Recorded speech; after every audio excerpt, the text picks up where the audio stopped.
Innerdelight, and I am really delighted to be welcoming you to another Innerdelight Joyful Connections moment. Today, I have the pleasure of being with our beautiful Lily Diane, all the way from Ohio. Welcome, Lily.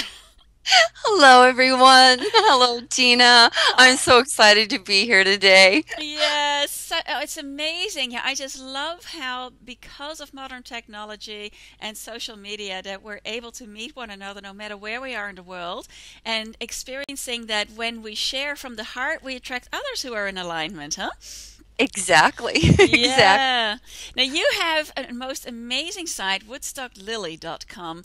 I absolutely love that big image that it opens up with. And I would just Oh, love you have so many talents. I mean, a singer, songwriter, artist. You've been inspiring people for I think as long as you probably can remember. yeah.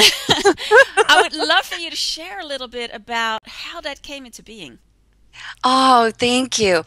I think life's experiences teach you that you're not the only one on the experience boat and that there are other people, they'll be brought into your life that need something that you have. There's an old saying, when the student's ready, the teacher will be sent, and when the student is ready, or whichever way those go, it's the opposite. So I think I was just born very awake and very aware. And like many people today who are in various stages of spiritual awakening, those things we thought were odd about ourselves or wrong were actually indeed very right about ourselves. And we were able to assess people and situations. And I don't know, I just felt like I was a little adult in a body that I could see so clearly. And that just always led me to, a spiritual quest, a hunger, a wanting to know more, and then life comes in and kind of, sometimes uh, knocks those notions into the back seat, sometimes way in the back 40, sometimes way out in left field. So you doubt yourself. But I found with the experiences that life gave me, and they're, as we all know, they're not always happy experiences, but they're all learning experiences. And my first real experience of helping other people was after a pretty, at times, traumatic childhood, and finding myself in a situation where I became a ward of the court, and finally I got a foster home, and I happened to get a very beautiful foster home. And she, instead of recognizing all my mischief outbursts, so sometimes when you come from a background like that, you act out in different ways. She just saw my true spirit. She saw my love for music, which I've always been drawn to my entire life. In fact, very, very vivid dreams as a little girl of full musicals. I'd all the music and characters, set designs. Of course, I'd be the star, her. But I would sing these songs in a very vivid and tactile situation, dreams, where I'd be singing a full song. Darn thing was, I couldn't remember those songs when I'd wake up, but it kept the vision inside me. And it was through the love of this really beautiful foster mother that ignited my flame, my desire, my passion. She encouraged me into acting out in my gifts. That ultimately led to me telling my story. And I called it From Ashes to Beauty. And I traveled nationwide, giving concerts and teaching workshops, and, talking about of turning a life from ashes into a thing of beauty. And it was a spiritual work, and a spiritual message. And I've just found myself in that situation my entire life. Opportunities come up. I meet people. I attract people who need something, as well as attracting people that I need to learn from. So it's a big adventure. Yeah, Sure. indeed. And I mean, there was one incident. I know there are always many of those key points in life, but defining moments. But I know that one of the big defining moments for you occurred in 2010, right? My awakening. Mm-hmm.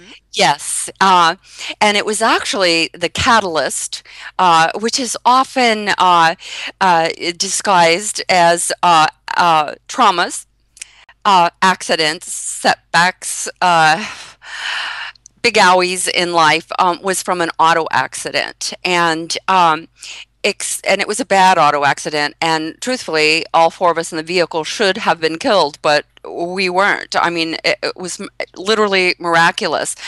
But during this one moment in that accident, when I realized and really thought we were going to die, um, I I didn't have like the big reaction I always thought I'd be. I'm a pretty dramatic, colorful person. I thought I'd be like, ah, and I didn't. I had such an acceptance and a peace. And like, it was okay. Yeah, there's things I want to do, but this is okay. And it was, I see time as sometimes it feels like it drags. Right now, currently, I think time is speeding up really quickly. This was a time where there was no time. It was sorry, my hands went in front of the camera. It's a time of no time where it was just infinity, and I experienced that. Um, but it doesn't always have a magical Cinderella ending. In all those stories, it took some time and many setbacks during the healing process, and including being diagnosed with fibromyalgia, which is a very debilitating. But it was during these times of what were very dark, and I've always been active. I've always been one of those people that jump back up after anything that's happened to me, and this was one of those times that I couldn't, and that mystified me because I'm like, hey, put my big girl panties on, suck it up, get back out there. And I couldn't. Fear consumed me, and I thought I had dealt with all my fears from my past, and um I just realized that there's layers Hmm. of fears. And of course, the opposite of fear is love and acceptance of them as lessons. I liken it to the movie Avatar, which is such an awesome movie. And this is life is an avatar. I've selected this avatar, this set design, this Pandora, to live on. But Jake had been a paraplegic. Jake Sully, the lead character, and when he got his new avatar, boy, I mean, he was anxious to get out there and fight the good fight. And as soon as he woke up in that avatar, I mean, he was just running willy nilly about, not even fully knowing how to use that body, but just knowing he wanted to go out there and, yeah, make it happen. And I realized I'm one of those beings. I realized my gifts and talents didn't all come from this lifetime because I've been blessed abundantly. And sometimes I've like, oh wow, why have I have so much? And I realize it's a collective uh group of skills that over lifetimes have been learned. And they've also been my choice of, I think I told you, my choice of drugs, art, music, Hmm. playing. Um, so I realized in myself, because every time I'd start to stand back up from this accident, Tina, and face my fears and get on board again, I'd get set back. And I'm like, what's going on? And it was through this process, because it kept coming to the point of a full stop, even at the beginning of the end of this last year, 2011, we were strongly considering a wheelchair for me, and also a handicap plaque for my automobile, because I literally could not walk. I could not move. I was paralyzed emotionally, physically. Fibromyalgia causes great fatigue. And it was in this experience that I remembered to remember who I really am. And the whole concept and idea, in fact, David Icke recently in an interview I watched said, you can't wait for the cast party, when the the final curtain, and I don't mean like final, like, but you know what I when we're able to truly see everything and be reunited Mm, in whole, uh, we will see all the cast of characters that played in our life, all the like a video game, we preset things like, okay, I know that I am one of those Jake Sully's, and I'm going to go off and save the world without perhaps working on my inside, or the surviving and the fighting and the struggling and making things happen, because with this mind, I'm an entrepreneur. I go, oh, it just goes all the time.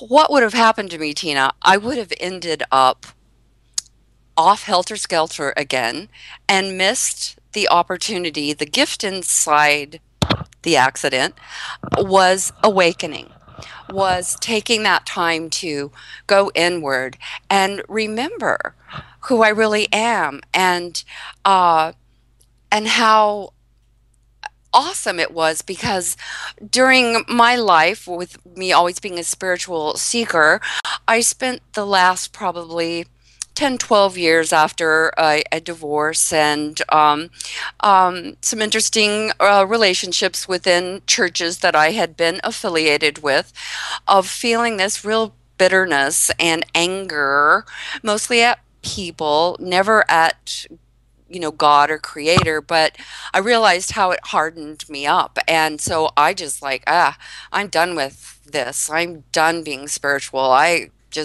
want nothing to do with anything. And then it brought me back to a time of my most awakened times in my life, where I really had connected the dots.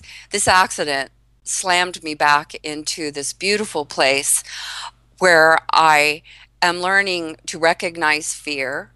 I'm learning to observe it. I'm learning to see, where did that come from, why, and not spend time like dwelling, because with post traumatic stress disorder, like say if you're in a car, your imagination is a very powerful thing. And when I'm focusing on the other cars, like especially if it's a similar situation to the accident that I was in, I could literally visualize those cars coming back into my lane, or oncoming traffic coming to get me. It would become so real that I rarely wanted to leave the house. mm, I literally was paralyzed to live my life. So during this revealing and awakening, I just remembered that I'm remembering who I really am, and I am intuitive, and I am able to, with love myself, love others, create the energy that I want to hold on to. And it's just opened up again places for me to write music that's on a path I was on during the 70s. Uh, of a enlightened type of music. So that is, what is happening again, and it's just a glorious experience. so beautiful. When as I was saying, when I look at the site from WoodstockLily.com and I see that image, it's like I feel, woo, there is a wild hippie inside of you, and and going through that summer of love back then, it's like having gone through everything, ready to go truly into the summer of love that we are, Exactly, heading for now. exactly. Yeah, this is And your time. yes, and that's all kind of been like the dress rehearsal. And if you look at it that way, and you realize, as you look around at the villains in your life, or the obstacles that happen, you realize really they're really not villains. They're people. I believe that we co-created before we entered this avatar, this body, we co-created the plan for mutual growth for both sides. That's why, I laughed when David Icke said that about, can't wait. We'll all be like clinking glasses and celebrating the cast party because we'll be able to truly see, like, wow, we really set up a fantastic video game here. And if you look at life as a video game, who's in control? You are.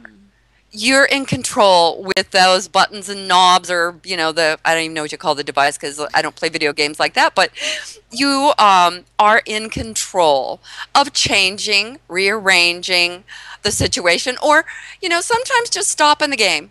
Yeah. Sometimes just stopping the game and sitting back and listening to what is your next cue. What's your next cue card coming up? And sometimes there's other plots that need to develop to get you to this place, which is always right now. Yeah, and so just leading into wrapping up this segment here, you actually wrote a beautiful song, Remember to Remember, and I'd love you to share a little bit about how that came into being. Okay. Well, remember to remember, because I really believe, I'll just read a little bit. This song is also, by the way, we can put a link or something down. It's available as a love gift to everyone. I encourage people to share it. I'd really love it if people would take me outside and play me somewhere. Let me sing in their area. Sing with me. Share it to those who need some love, because one of the lines is, it's never too late. It's never too late to begin again, to dream again, believe again, or try again. And really, it's a game that happens over and over again. And when we put our love into the wind, we cast it out into the wind, it goes amazing places. And it is all about unity. It is all about united, our hearts, our thoughts, and our dreams. And love is the key. Love is the song. And love does, it's the opposite of fear. And it's just a beautiful song. My son took my original music and he's just an amazing musician, and did all the recording engineering for me and just mastered it into a beautiful song. So it's a gift to say thank you to the universe for everything she's given to me, and to unite everyone with that happy feeling of remember who you really are within. You're great. Beautiful. Well, we'll put the link in the description, and for everyone who's watching, I invite you to share this wide and far. And wow, it's such a joy to be spending this time with you, Lily, and I look forward to connecting with you again, because I know you have a lot more inspiration to share. Great. Thank you, Tina, Thank so you. much. Until the next time, many joyful Until the blessings. next time. Love you.